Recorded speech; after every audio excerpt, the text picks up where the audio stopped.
On today's show, Canada stand up. We'll discuss Kelly Olynyk's Game 7 and whether the Celtics can slow down LeBron and his Cavs. Uncle Splash. Dennis Scott joins us to play a game of Splash or Trash. And we'll debate who we'd like to see win tonight's NBA Draft Lottery in New York City. It's Tuesday, May 16th. The starter starts now.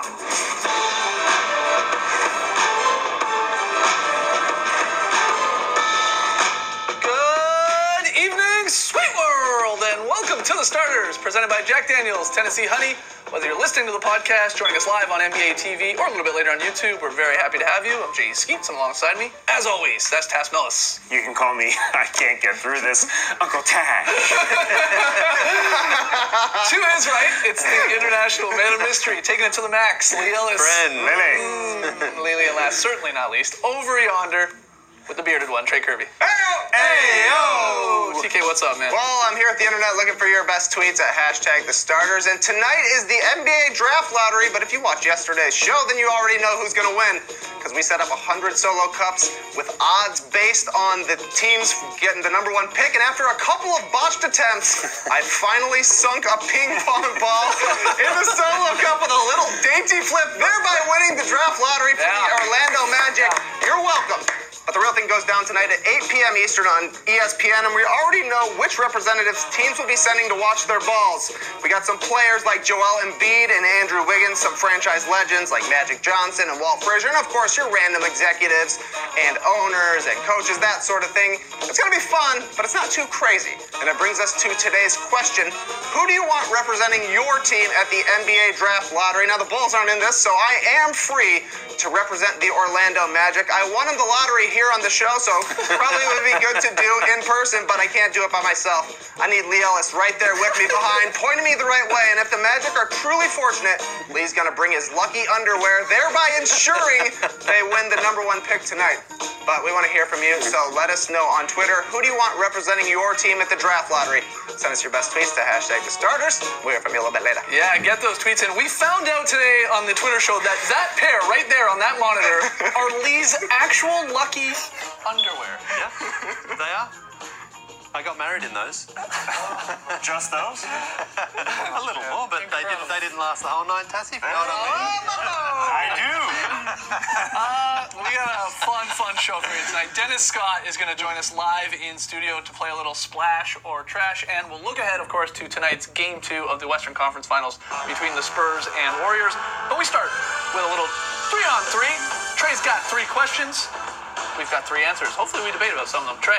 All right, the Celtics vanquished the Wizards last night at Venesco, taking Game 7 in Boston as the home team won every game in the series.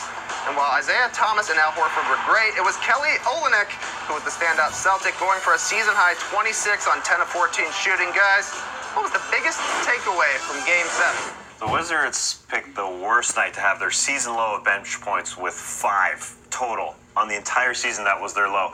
That wasn't that unexpected, though. We expected the role players for the Celtics to outplay the Wizards' role players. What was more surprising was that John Wall had his playoff low of 18 points. We didn't expect that. We thought him and Beal would perform well.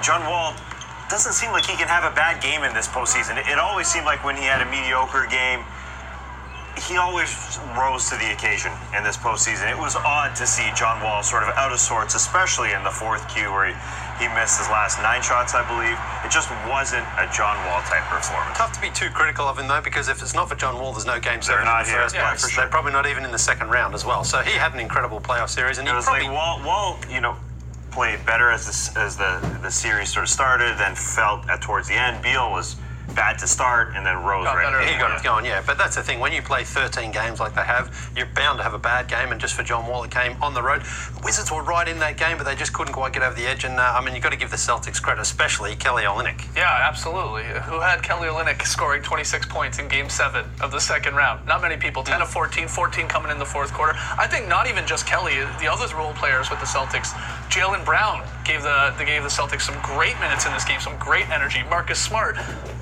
sort of a rough first half, but got it going in the second half, hit some big threes, played his sort of pesky defense.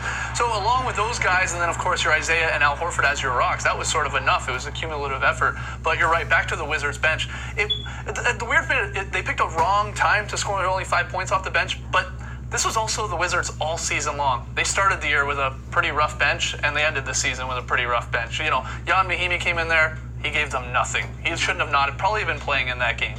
You had Jason Smith, they tried to go to him. He was a minus 13 in 3 minutes. Brandon Jennings did nothing in his 5 minutes. He didn't do much all series. Yeah. And Bogdanovich was the only one that scored the 5 points. Nothing. That's nothing from your bench. 5 points? All in all, though, you look at the Wizards' 4 road games in this series, and cumulatively, they played pretty well. Yeah. They just couldn't get over the hump in games 1 and games 2. So can you really expect them to win in game 7? That was their chance in games 1 and game 2. 17-point lead in game 1. Late lead in game 2 that went to overtime. Bradley Beal with a chance to win it at the end of regulation. Couple chances, in game 2. Yeah, absolutely. All right, Trey, next question. All right, just like in the West, the Eastern Conference will finish the number 1 seed versus the number 2 seed. We got the Celtics, fresh off a Game 7 victory, trying to hold home court against the Cleveland Cavaliers, who are still in the playoffs, but haven't played in something like 6.5 years, according to this. Guys, what's your Eastern Conference Finals prediction? Do you need to borrow my broom? You going sweep? No, we're not going to sweep. You guys are wearing green. Yeah. Coincidence. I think the Celtics are going to take one off the Cavs, and it's likely to be one of these first two because they're at home. They're playing well. They've just come off a big 7-game series. The rust versus rest factor, maybe that'll come into play. Who knows? But the Celtics are a good team. They know how to trouble the Cavs. They've beaten them once already this year in Boston, and I think all those other guys. What we saw last night was a good sign for the Celtics that it's not just Isaiah Thomas. When all these other guys chip in and contribute, they can really cause some trouble. So I think they take at least one of these first 2 games off the Cavs. There's going to be so much confidence in that Cleveland road locker room, though. And listen, they're a different team on the road. They're not quite as confident. You saw them in Indiana. You saw them in Toronto. They didn't kick as much butt as they do at home. So, yeah, maybe they can steal one. That being said, they do